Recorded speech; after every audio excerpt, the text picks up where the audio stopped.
स्वागत आहे तुमचं माझ्या गावामध्ये. हे माझं सुंदर गाव.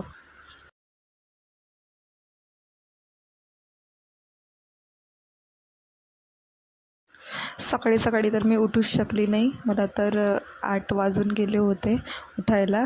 आणि ही माझी मम्मी आहे आणि खूप सारे जण येऊन आहेत घरी. माझ्या आईची आई, माझी आजी, माझा भाऊ, आमची पिल्लू उठल्या उठल्या अशा मस्त्या करत होती ना, सगळ्या कोंबड्याच्या मागे धावत होते. छोट्या छोट्या पिल्लांना पकडायला त्याच्या मागे पळायचं होतं, पण ते थोडी तिला सापडणार आहेत. आणि ही माझ्यापेक्षा छोटी बहीण खूप लाजत होती ही. मी घरी गेली, पण माझे काम काय माझ्या हातातून सुटतच नव्हते. सगळ्यांना नाश्ता बनवून देत होती. आणि आम्हाला बनवायचं होतं चुलीवरचं चिकन.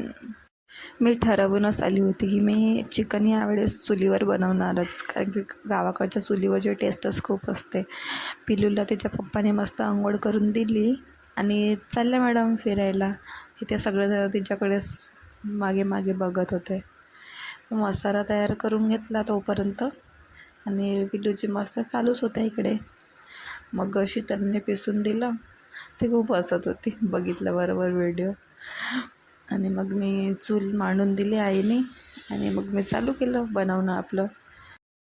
आजूबाजूला खूपच पसारा आहे, पण लक्ष नको द्या तिकडे, कारण की घराचं काम चालू आहे आणि सगळं सामान घराच्या बाहेर काढलं होतं, म्हणून सगळा असा पसारा दिसला आहे.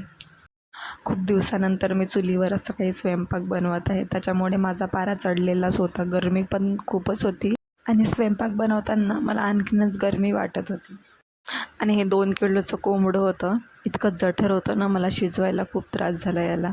2 तास तरी माझ्या आरामात गेले याच्यामध्येच. मग मी क्लिपसुद्धा जास्त काही काढल्या नाही, छोट्या छोट्याच काढल्या आहे.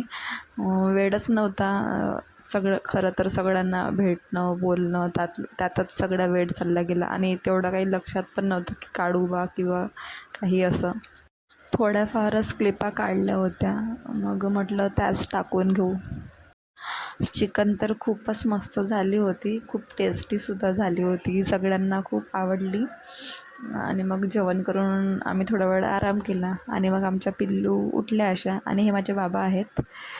खूप हिच्या मस्त्या चालू होत्या उठल्या उठल्या परत कोंबडीच्या मागे. आणि मग आम्ही टेरेसवर गेलो झोपायला सगळेजणं, आणि हिच्या पप्पासोबत मस्त्या चालू होत्या. व्हिडिओ आवडला असेल तर नक्की लाईक आणि सबस्क्राईब करा प्लीज. तुमच्या सपोर्टची खूप गरज आहे मला.